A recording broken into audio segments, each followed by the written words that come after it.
की, एयरफोर्स की बात की, लेकिन बहुत सारी लड़कियां फोर्सेस ज्वाइन करना चाहती हैं और शायद बहुत सारी बच्चियों को ये नहीं पता होगा कि हम किस किस मुद में, क्या कहते हैं, किस किस फील्ड में, उर्दू में मुद कहते हैं, किस किस महकमे में हम पार्टिसिपेट कर सकते हैं एज औरत, एज लड़की, हम कहाँ कहाँ। और जैसे इंटर में आपने कहा लड़के भी जो हैं वो जाके इंटरव्यू दे सकते हैं, लड़कियाँ किस एज में दे सकती हैं, वो आप हमें हेल्प आउट करेंगी ना?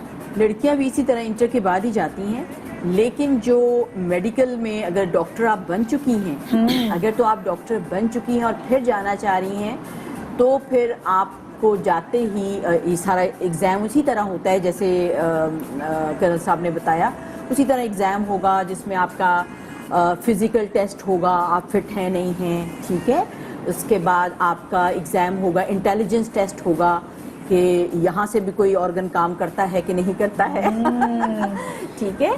और उसके बाद फिर आपका ISB का टेस्ट होता है, वो होता है। उसके अलावा आपके बाद इसके अलावा आपका फिजिकल हो गया, ये हो गया, प्रोफेशनल टेस्ट होता है। अच्छा, खाली डॉक्टर का ही सिर्फ डॉक्टर जो है वो डायरेक्टली इंडक्ट हो जाते हैं एज ए कैप्टन के रैंक। ओके, ये मैं सिर्फ डॉक्टर का बता रही हूँ, क्योंकि उन्होंने मेडिकल कर लिया होता है सारा। हाँ। तो अगर जैसे मेरा था तो मैं मेडिकल करके गई थी, तो फिर मैंने आर्मी के इंडक्शन का एग्जाम दिया था, तो I just got directly captain का रैंक मिलता है, बिकॉज आप पूरी डिग्री होल्डर होते हो। ओके। अगर आपने आर्मी के अंदर जाके डॉक्टर बनना है, अच्छा, तो हाँ, फिर ये। आप इंटर का एग्जाम जब दे देते हो तो आपकी वही बात के परसेंटेज आपकी फर्स्ट डिवीजन जरूर होनी चाहिए।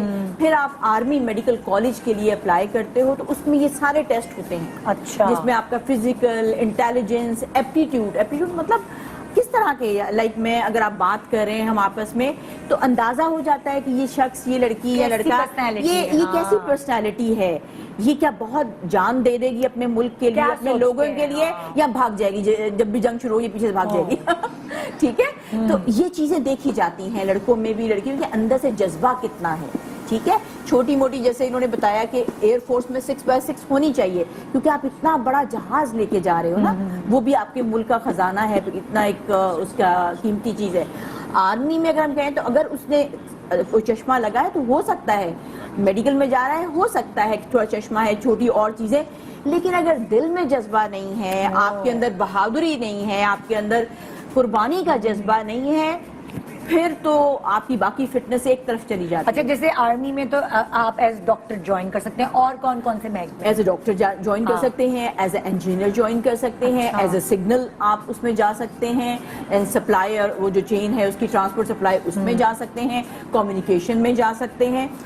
इसमें जो उन्होंने बताया इस फील्ड में BSc ऑनर्स आप कह लें कि जब वो जाएंगे तो तब आप जाते हैं। तो जो लेडीज़ हैं उनके लिए जो है ना, ये है कि अगर आपने सिग्नल में जाना है, लॉजिस्टिक उसमें जाना है, आपने इंजीनियर में जाना है, तो उसकी क्वालिफिकेशन ये है। अब कहते हैं ना, बच्चियों का और इनका जज्बा देख के, and they are so good. मैं आपको हैरत की बात बताऊं कि अगर आप ओवरऑल बॉयज़ का सिलेक्शन रेट देखें और गर्ल्स का, तो उनका लड़कियों का ज़्यादा है। अच्छा। मतलब अगर 100 लड़कियां आएंगी तो उनमें से 30-40 लड़कियां सिलेक्ट हो जाती हैं, और जो लड़के हैं वो मे बी 2-3-4 हों। तो इतना ज़्यादा है, बिकॉज जितनी आती हैं वो कहते हैं ना, उसको पार करके आती हैं बाउंड्री को, and they are very good and they are very well prepared. और फिर क्योंकि उनकी ज़्यादातर, जिस तरह मैंने बताया कि BS ऑनर करके आना है, तो आपने तो मास्टर्स वो है, तो वो they are more refined and they perform very well. जितनी आप लोग लड़कों को फिजिकल ट्रेनिंग कराते हैं सख्त, उससे कितनी परसेंटेज कम लड़कियों को, मतलब उनको भी करनी पड़ती है, डॉक्टर्स को भी फिजिकल ट्रेनिंग पड़ती है, भाई selection criteria is almost the same. अच्छा, आखिर तो सबने जंग में ही जाना है, मतलब हम वो ठुमक करके चल रहे हों, और ऐसे तो नहीं, आपको उसी तरह परेड करनी है, फायरिंग आनी चाहिए, एम लेना आना चाहिए पहाड़ों पे। लाइक मैं बता रही थी कि वजीरिस्तान वाना तक हमें तो हम गए हुए थे, लाइक एक टाइम था कि मुझे याद है कि उन्होंने इसी तरह इन इलाके में, नॉर्दर्न इलाके में, तो वो वहाँ पे कोई हॉस्पिटल ऐसा तो था नहीं, तो एक दरख्त के नीचे चलो जी टेबल ले आओ, एक कोई स्टूल ले दो, चलो जी डॉक्टरी शुरू। इट्स नॉट कि आपके पास एक अंदर बैठे हुए हैं और कुछ नहीं है, तो हमें पता है कि अभी टंग डिप्रेसर नहीं है, ये नहीं है, हमें पता है रफ टफ। एयरफोर्स में क्या क्या महकमे में आ सकती है? और मैम एयरफोर्स में पायलट्स भी आ सकती हैं, इंजीनियर्स आ सकती हैं, जैसे मैम ने बताया डॉक्टर्स आ सकती हैं। अच्छा। ये सब ब्रांचेस एयरफोर्स में, ऑलमोस्ट एवरी ब्रांच अकाउंट्स में आ सकती हैं। हाँ। except air defense, rest every branch has lady officers, and now they are serving as fighter pilots as well. And they are actively flying in fighter squadrons. अभी इस level तक लड़कियां जो है दे आर इन एयरफोर्स और वो सर्व कर रही हैं और they are continue to flourish और वो हर बैच में इंडक्ट भी हो रही हैं। ग्रेट, जबरदस्त जबरदस्त।